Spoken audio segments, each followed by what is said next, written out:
할렐루야.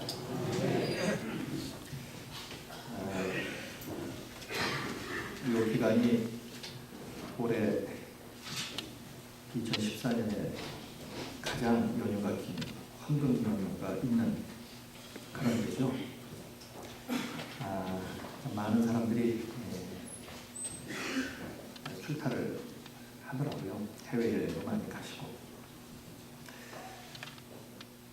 근데 여러분들은 왜 어디 안 가시고 가실 때가 없으시나요? 이제 그리스도인들은 세상 사람들하고 뭐가 다릅니까?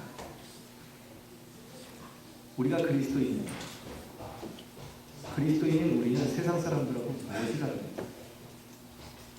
거추장스럽게 어떤 신학적인 내용,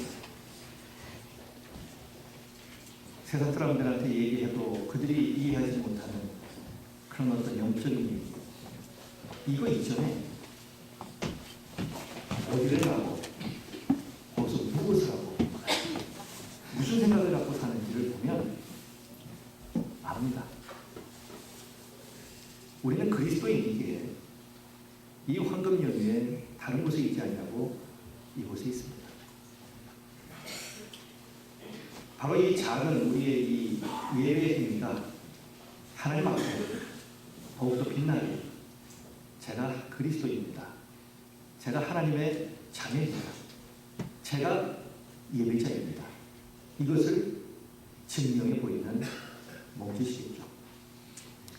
그러게 여러분들 잘 오셨습니다. 더욱더 매 주일마다 예배를 통하여 하나님께서 보여주시는 그 텐데, 특별히 오늘 더욱더 풍성하시고 주님의 이름으로 축원드리겠습니다.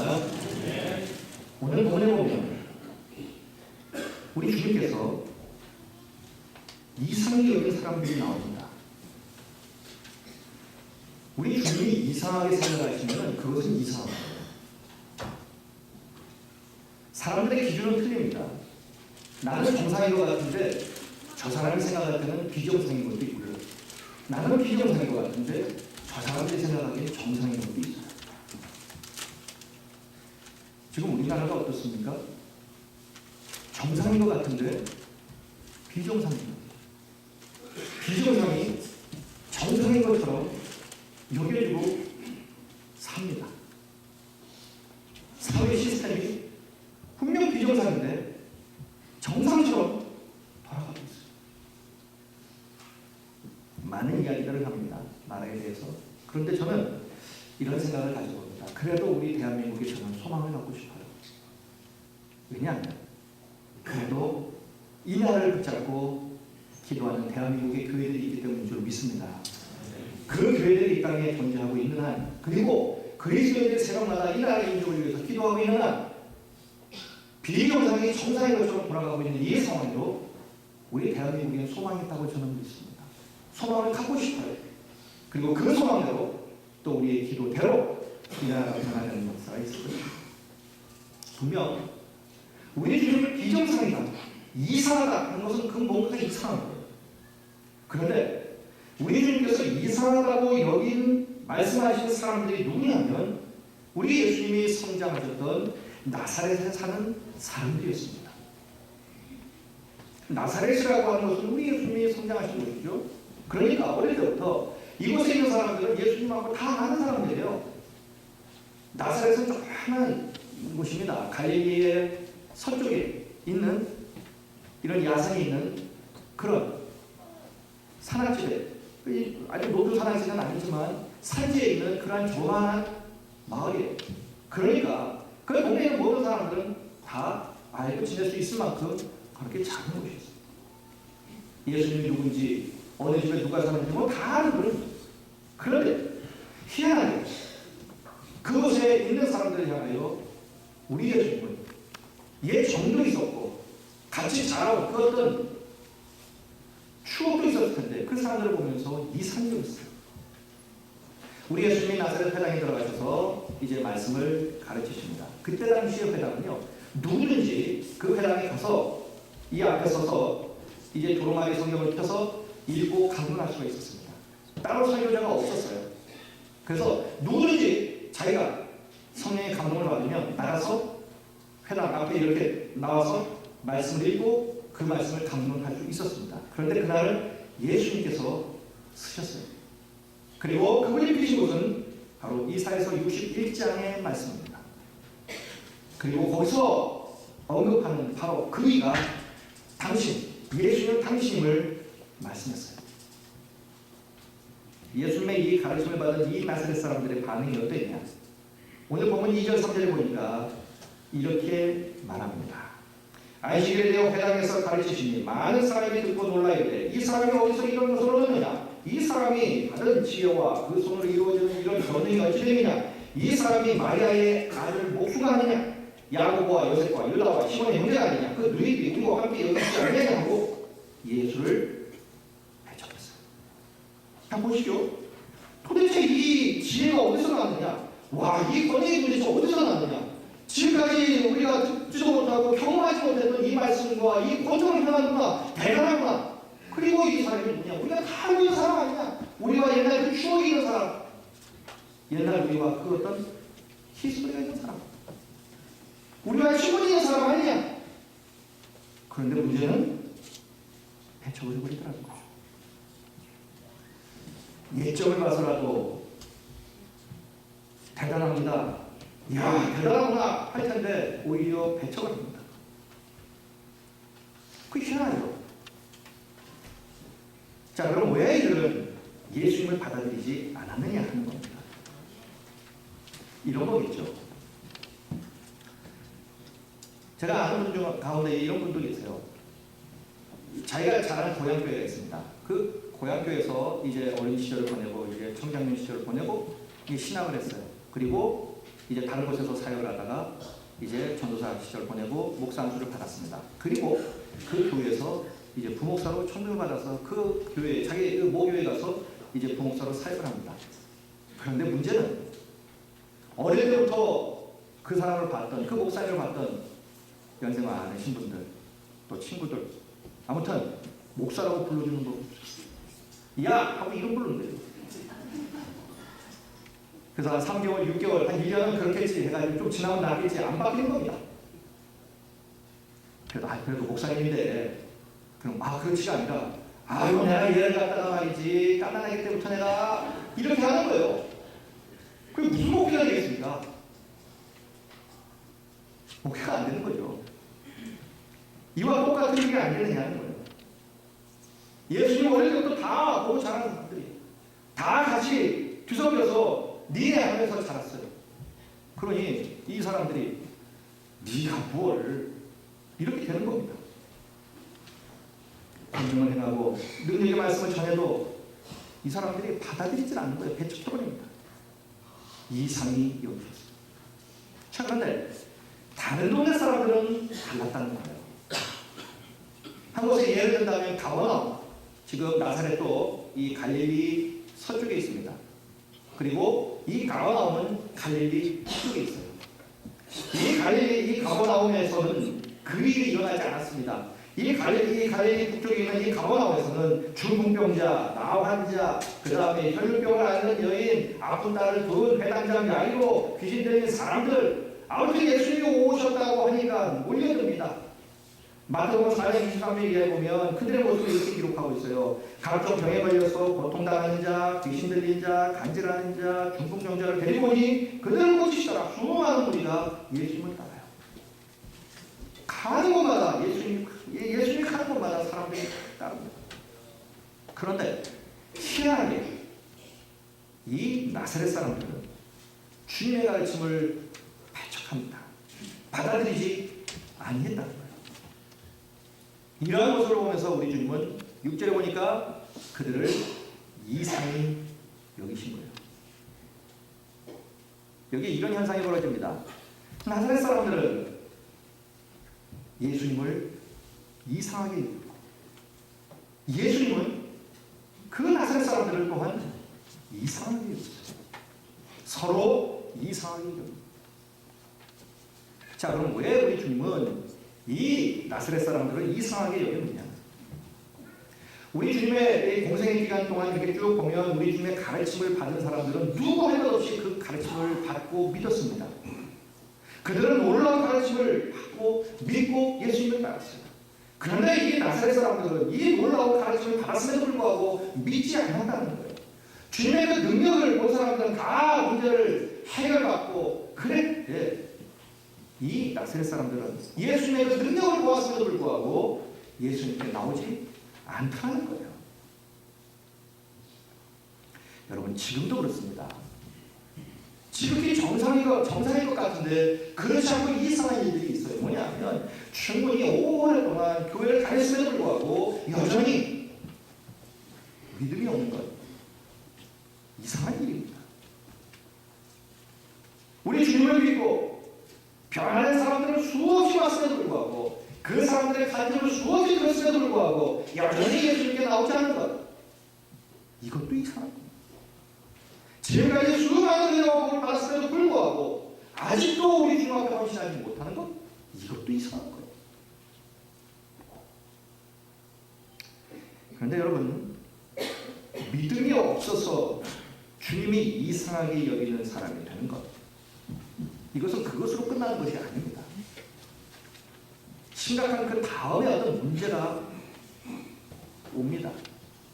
그러니까 주님께 이상하게 여겨지는 믿음 없는 사람들은 그 뒤로 문제가 따라요. 먼저 우리 주님의 책망이 따라온다는 얘기입니다. 복음서를 보면 우리 주님은 믿음 없는 사람들을 책망을 참 많이 했어요. 죄 있는 사람들을 막 대놓고 책망하지 아니하시고 믿음 없는 것을 우리 주님은 책망하셨어요. 어찌하여 의심하느냐? 믿음이 없는 자다. 너희들에게 믿음이 있느냐? 내가 믿음을 보겠느냐? 하면서 믿음이 없는 것을 그렇게 책망하셨어요. 죄, 심각한 문제입니다. 죄를 경계해야 되겠죠. 그런데 이 죄보다 우리 주님 보시기에 더 심각한 것은 믿음이 없는 것이 더 심각한 것이었어요. 왜냐하면 죄는 용서받으면 됩니다. 주님께서 나의 죄를 용서하실 줄로 믿습니다. 십자가의 보혈로 내 죄를 씻을 줄로 믿습니다 하고 믿고 우리 주님 앞에 나오고 고백하면 그 어떤 죄인이라도 우리 주님의 용서를 받을 수 있습니다. 믿음만 있으면 죄는 해결되는 거예요. 그런데 믿음이 없으면 죄의 용서도 없다는 거예요. 그러므로 우리 주님이 우리에게 주시는 용서와 풍성한 복을 얻으려면 반드시 있어야 되는 것, 우리 주께서 우리에게 보기를 원하시는 것, 그것은 바로 믿음이라는 거예요. 그래서 죄 중에 가장 큰 죄, 그것은 믿지 않는 죄입니다. 더욱이 믿음이 없으면 은총을 또한 받을 수도 없다는 거예요.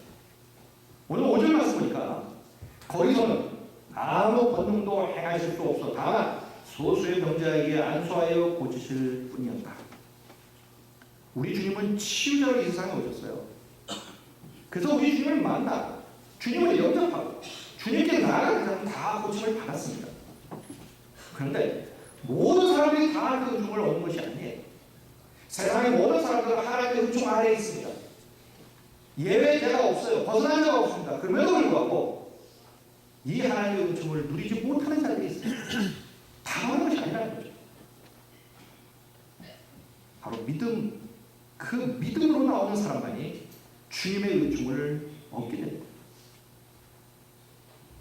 그래서 나사렛 사람들이 믿지 않았을 때에 이 나사렛 동네에는 우리 주님의 그 풍성한 은총이 임하지 않았다는 거예요. 이것을 우리가 기억해야 합니다.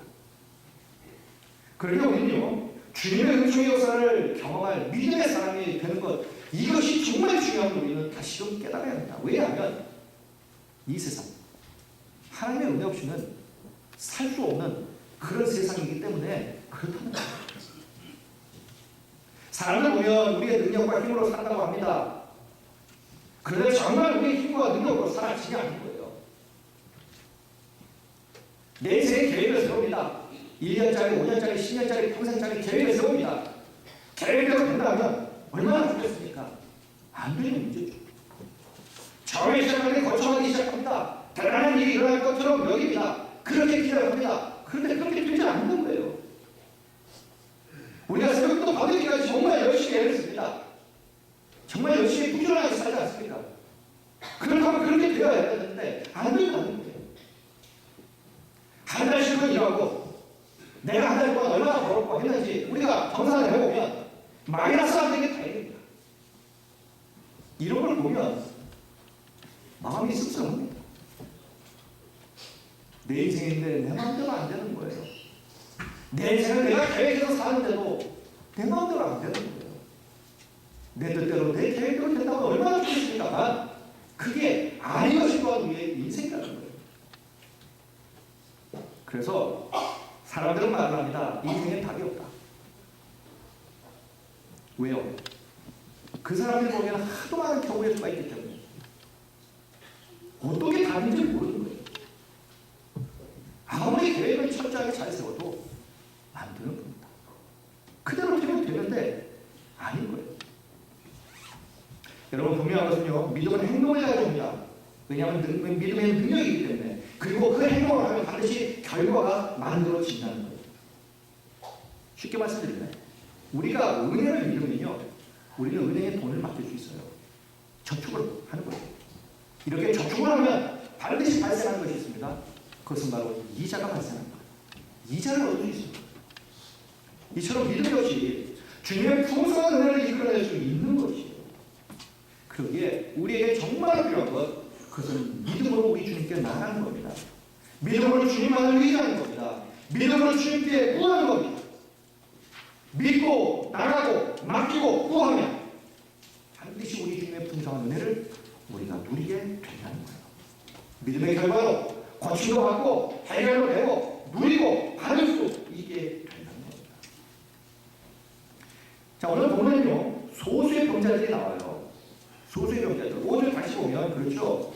아무 근원을 행할 수도 없었어요. 그래서 다만 소수의 병자만 우리 주님께서 안수하여 고쳤어요.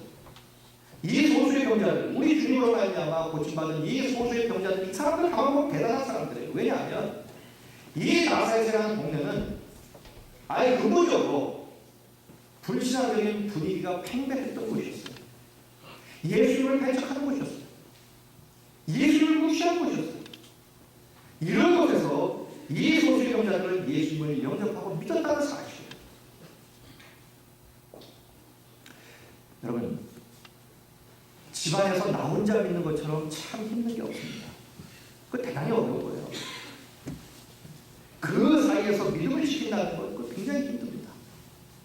예수 믿지 않는 사람들 틈바구니에서 불신앙적인 이야기를 계속 듣고 삽니다. 그 가운데 내 신앙을 지킨다는 것, 이거 여간 어려운 게 아니에요. 특히 이렇게 기간 동안에 연휴가 있고, 그렇죠. 또 주일이 되면 예수 믿지 않는 사람들은 교회 갈 일도 없고 하니까 이제 밖으로 나가자고 합니다. 그럴 때마다 가족들과 싸워야 하고 갈등을 빚어야 하는 그것, 이거 여간 어려운 거 아니에요. 지혜 없이는 또 믿음이 없이는 헤쳐나갈 수 없는 환경입니다. 여러분 가만히 보면 우리 주위에 보면 상당히 많이 우리의 믿음을 좀먹는 그러한 분위기들이 많아요. 이 나사렛에서도 그랬겠죠. 이 소수의 병자들 예수님께 나가서 고침받고 싶었는데 주위에서 들리는 얘기, 야 예수 아무것도 아니야. 어릴 때 나랑 똑같이 사는 거야. 저거 전부 다 사기야. 나가려고 해도 그 사람들의 눈치, 그 분위기 때문에 나가지 못하는 경우 있습니다.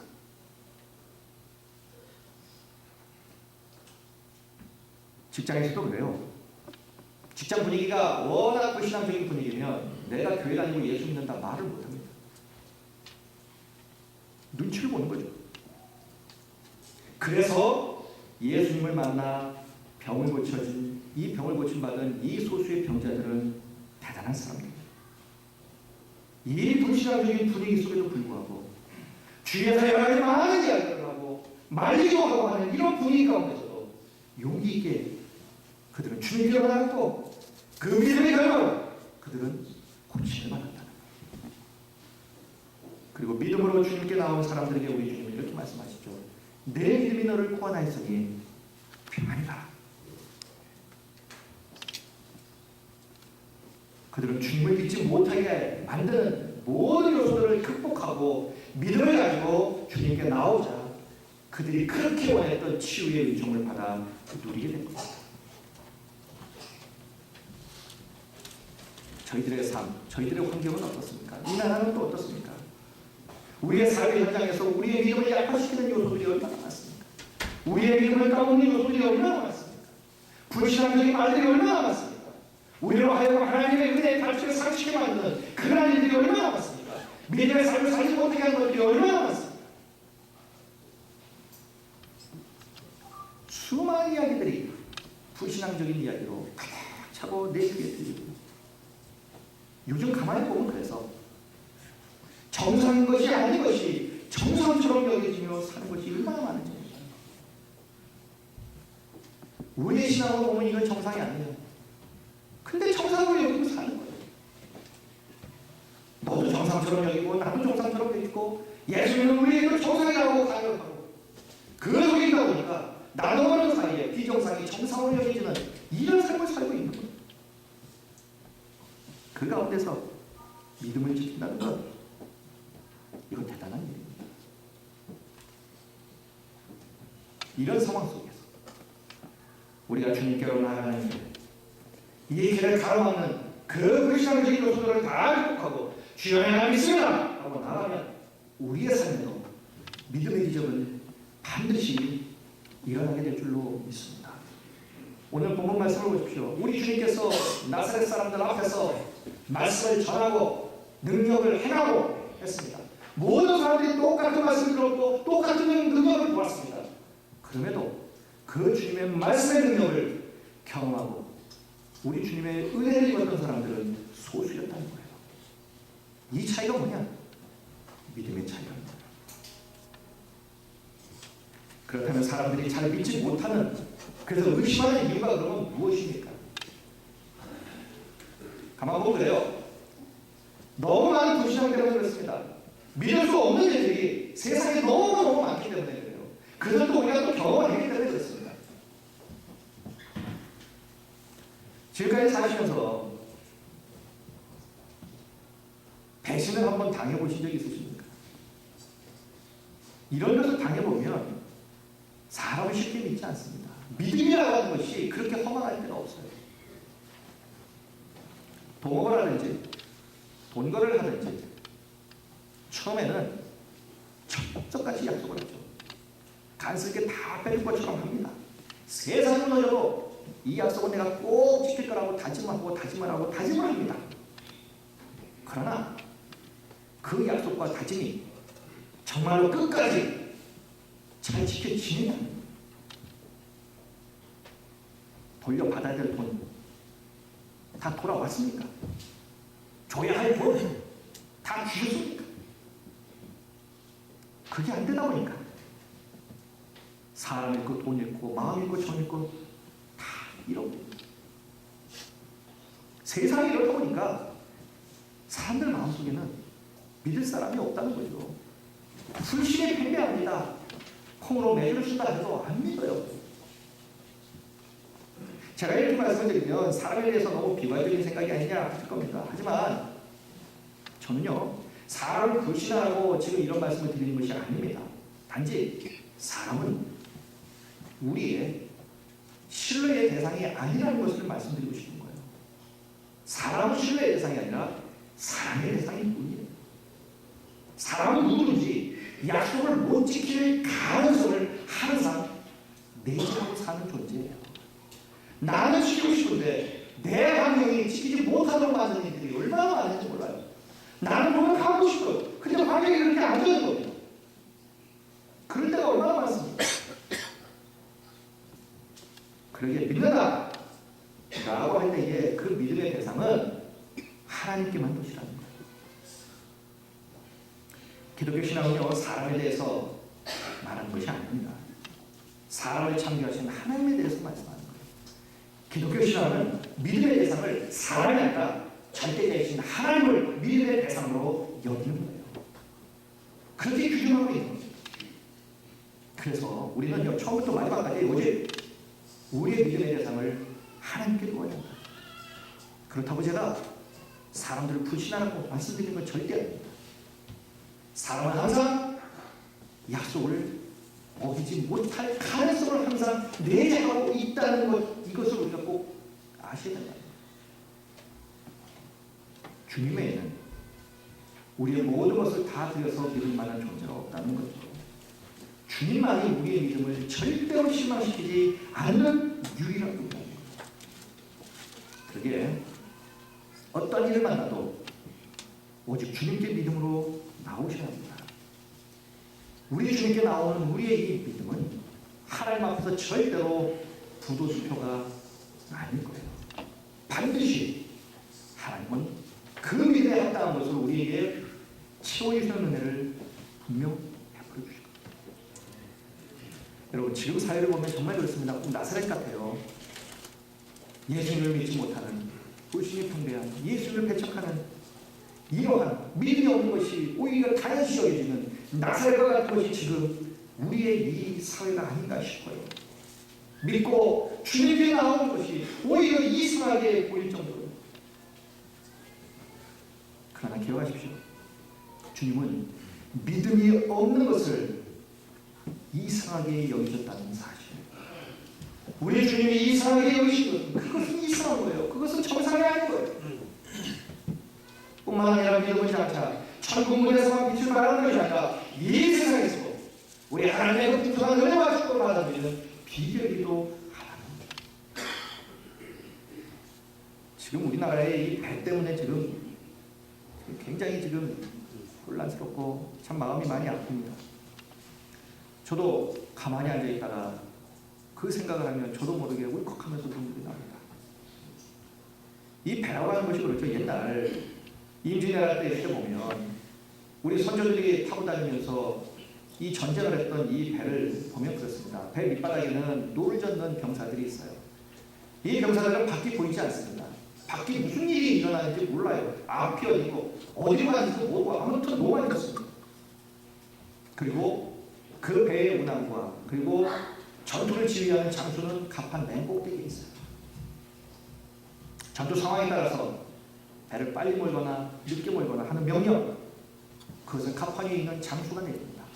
그리고 왼쪽으로 돌든 오른쪽으로 돌든 이런 모든 명령은 배 밑바닥에 있는 노젓는 사람이 아니라 갑판 위에 있는 장수가 명령을 내립니다. 갑판 위에 있는 장수가 명령을 내리면 아무도 보이지 않는 배 밑바닥에 있는 노젓는 사람들, 그 사람들은 그 명령에 따라서 노를 젓는 것뿐이에요. 왼쪽으로 돌면 또 노를 젓고 오른쪽으로 돌리라고 하면 또 젓고 빨리 가라고 하면 또 빨리 젓고 아무튼 위에 있는 장수가 명령하는 대로 배 밑바닥에 있는 노젓는 병사들은 순종하여서 노를 젓습니다. 어떻게 보면 자기의 목숨을 그 장수에게 맡기는 거예요. 이유는 장수를 믿기 때문이죠. 장수를 믿지 않는다면 그 배를 못할 겁니다. 그렇습니다. 우리가 예수님을 믿는다는 것은 예수님께 우리의 모든 것을 온전히 맡긴다는 거죠. 이렇게 믿음으로 주님께 맡기고 살면 이 세상에서도 우리는 확실한 인생을 살 수 있게 될 거라는 거죠. 그러게 주님을 바라보며 주님만을 믿으시길 바랍니다. 주님이 우리에게 주실 것을 기대하시면서 주님께 나오시길 바랍니다. 우리의 병든 영혼이라든지 정신, 육체, 가정, 병든 인생 우리 주님께 가지고 나오면 믿음으로 가지고 나오면 깨끗하게 치유해 주실 것을 믿고 나오시길 바랍니다.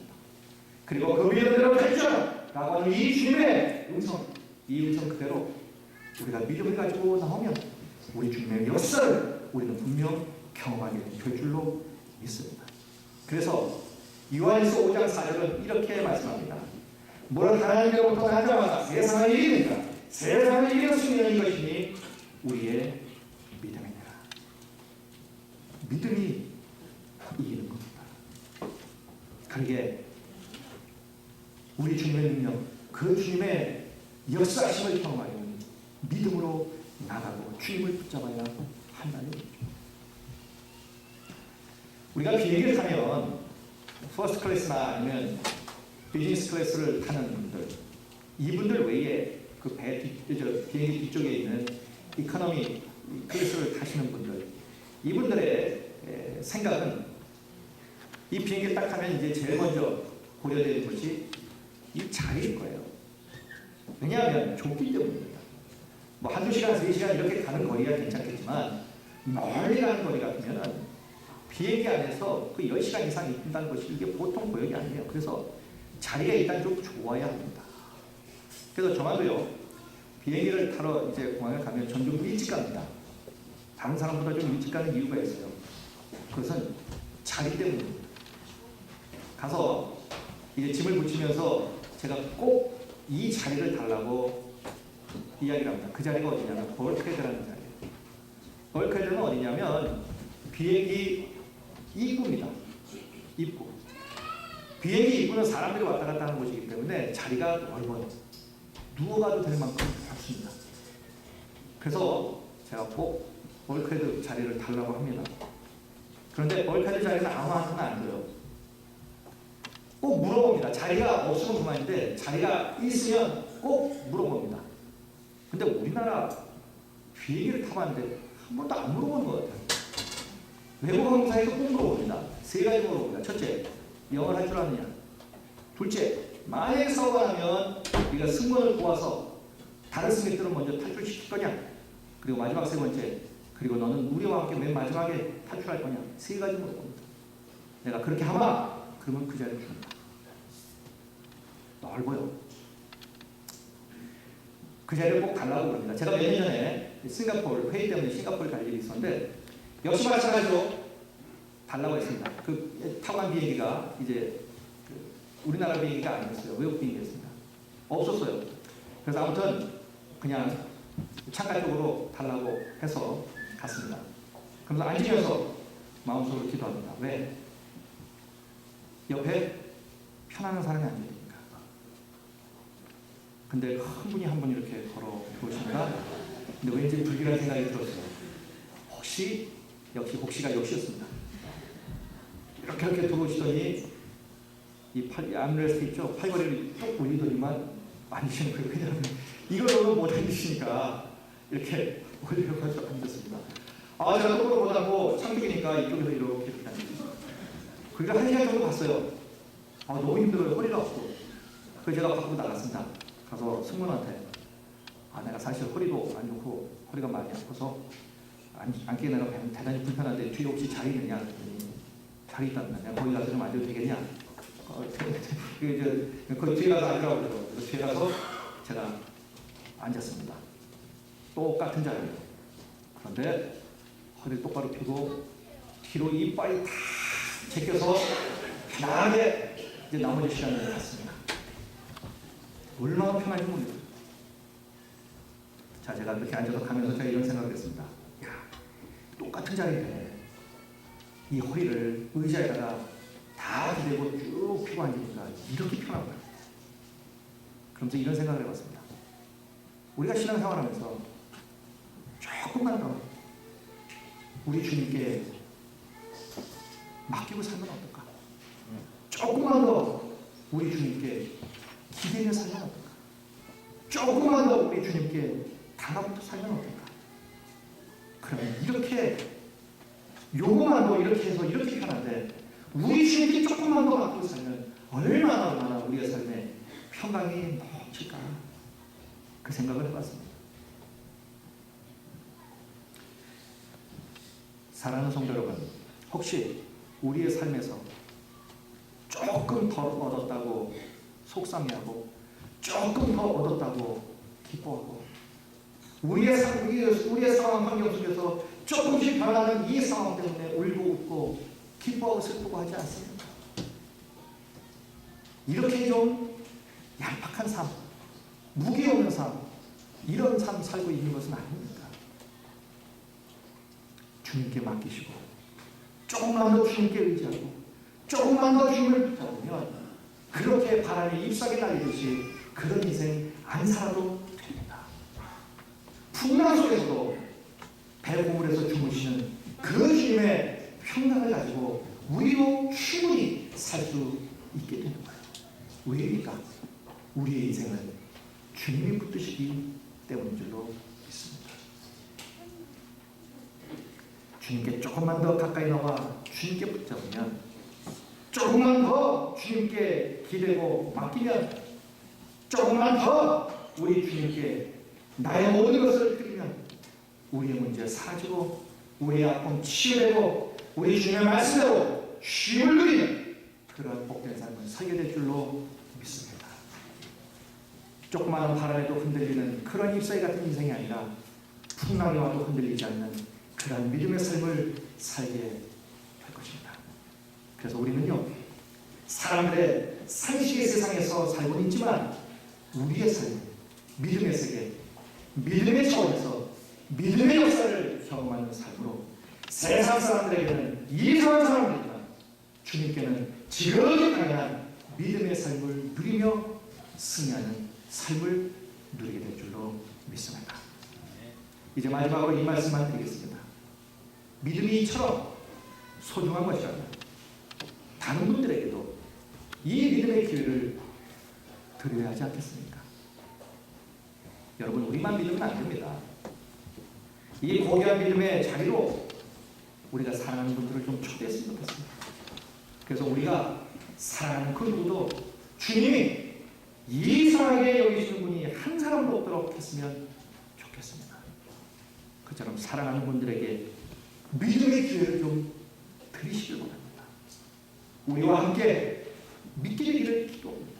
그래서 우리도 잘 믿고 그분들도 잘 믿어서 하나님의 축복을 함께 누리며 사시는 우리 모두가 되시기를 주님의 이름으로 간절히 축원드리겠습니다.